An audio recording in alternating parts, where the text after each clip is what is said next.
Hey everybody, welcome back to the channel. You already know it's your boy. It's been a while. Great to have you guys here. So today I want to talk about something that's especially close to my heart, especially as we're going through the Christmas and the holiday season. It's about supporting your healthcare workers, those that are in your life.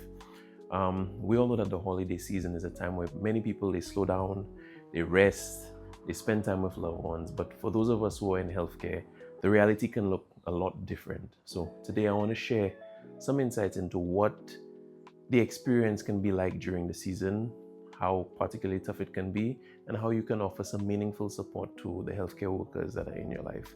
So stick around, guys. Hey there, I'm Shamaine. And I'm Rashad. And we're the Prospers.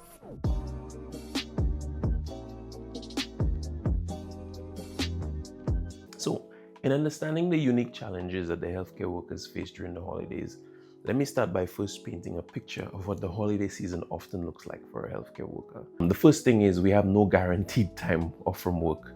So while other jobs will come with guaranteed weekends and holidays off, it's usually not the case for us. Our schedules don't stop for Christmas, doesn't stop for New Year's, doesn't even stop for weekends. In fact, the holiday season often feels busier, more energetic, more lively, because hospitals and clinics are usually running 24/7 while the rest of other business places are closed. We usually ask constantly when we're off, and it's usually easier sometimes to just work through the holidays than to have to answer that question over and over and over again.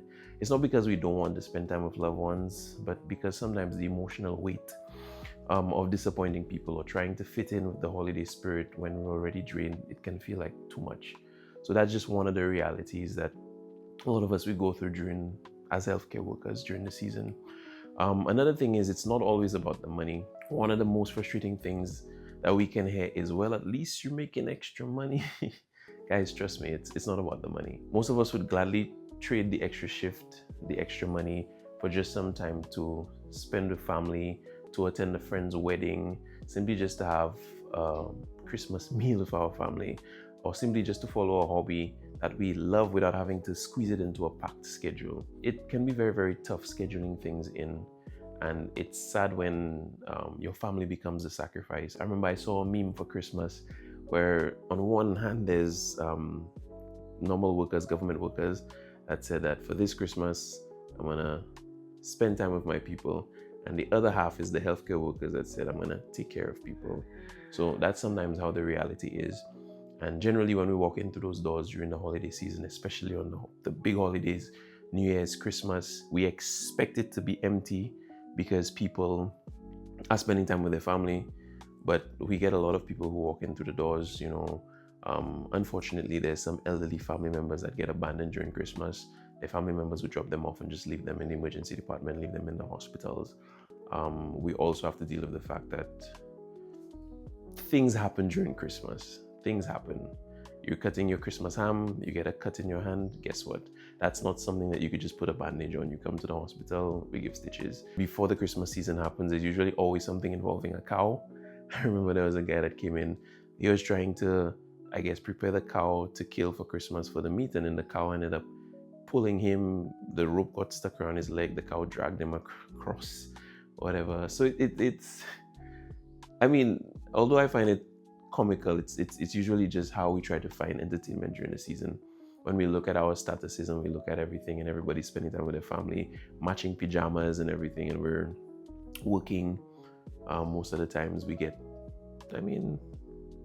sad. We're human beings. We're people, but the exhaustion is real. It can sometimes feel hard to connect with others. And even the intensity of what we go through on a day-to-day, it isn't always easy to explain. A lot of the times we can't explain it to our family members. So many times we're so tired that even when we do have the time off, we don't have the energy to join in our usual circles or our social activities.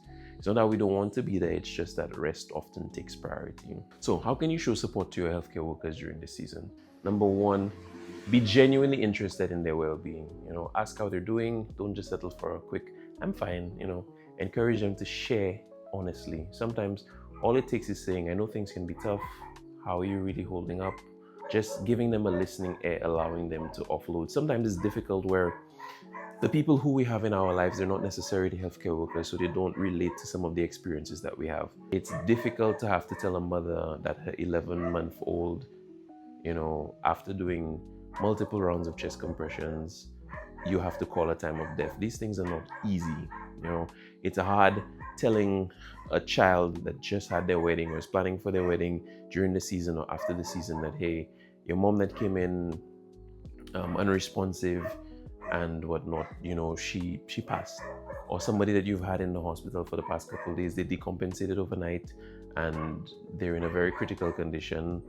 So these are things that are just part of the job that we have to carry with us when we go through the journey, I guess.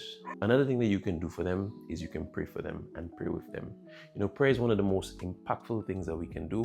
We don't just pray for strength and for resilience for them, but we also pray for them to feel the love of God, peace and purpose. Sometimes it even involves us asking them for their specific prayer requests or anything that they may have on their hearts, anything that they may seek God for guidance moving into the season and even out of the season. Sometimes even as simple as preparing a meal and saying, hey, I know you won't be able to make it for Christmas. I know you won't be able to come home. Instead of giving you leftovers, we decided to come have a meal with you. It's 10-15 minutes. It's not going to be much, but that's our way of showing you that we care. We want to be here with you for the Christmas season. The third thing we can do is we can stop making comments about money. Instead of focusing on what they're earning, let's focus on what they might be missing. Consider the fact that they're going through things, offer words of encouragement that acknowledge the sacrifices that they're making. Sometimes just saying, I know how hard you're working and I really admire you can mean the world. You can also offer practical help, offer to babysit their kids if they need time to rest. So even after work is done, my heart really does go out to the single parents who work in healthcare, or those that don't have the support of their partners. That when you're done with your long shifts, when you're done with doing what you have to do, you have these little kids who need to be taken care of. And sometimes there is no family support. So it becomes difficult now. You're post-shift during the Christmas season, you're missing out on everything Christmassy, and you have to come home and deal with some toddlers who will just be toddlers, kids will be kids. So sometimes by just offering them just to watch their kids for a bit or to help them out in whatever way that you can. It's not just about always asking them, when are you off, or when next you work in, or sometimes people don't understand the context that we go through. If they decline, let them know that they're welcome whenever they feel ready. Number 5, remind them that they are loved and valued, not just for their work, but for who they are as a person. Sometimes it's hard to separate person from job, but it's important to look at them and be like, hey, you're not just a doctor, you're not just a nurse, you're not just a healthcare worker, you're not just a health aide, but to me, you're my sister, you're my brother, you're my cousin. So these things are important. And a word to healthcare workers, honestly, this is just from me. So to my fellow healthcare workers, I see you. I understand how hard that this season can be. I know the exhaustion, the loneliness, and the longing for time to just be. It can feel like the world expects you to be superhuman. But let me remind you of something beautiful, even when we're running on empty. God sees you, He sees me, He sees each and every one of us. In Matthew 11:28, Jesus says, "Come to me, all who are weary and burdened, and I will give you rest." So my encouragement during this season is to take Him at His word. Bring your exhaustion, your frustrations, your lack of time, your tiredness, bring it all to Him and just trust God that He will be there for you. This Christmas, let's make it a point to check in on the healthcare workers in our lives. They give so much of themselves year round. And sometimes what they need most is just a listening ear and someone to just spend time with. So with that being said, guys, I just want to wish you guys an amazing holiday season. May God continue to bless each and every one of you. And above all else, remember to put God first in every single thing that you do. Take care, guys.